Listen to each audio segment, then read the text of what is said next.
Бишкек шаары быйыл 148 жашка толот. Шаар тургундары Бишкек тууралуу канчалык деңгээлде маалыматы бар экенин бирге сурамжылоо аркылуу билип көрөлү. Бишкек Батырдын атына коюлган да Бишкек. Рахмат. Нет.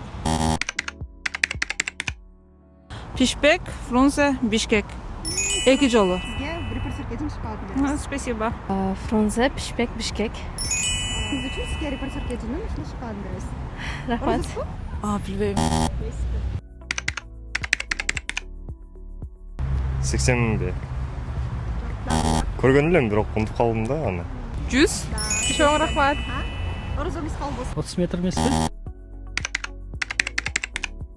Союз мезгилинде Ленин атындагы болгон. Андан кийин Эркиндик атында болгон. Мындай шака беребиз. Бул эмне экен? Бул репортерге шоколады. Билбейм, эсимде жок. Билбейм.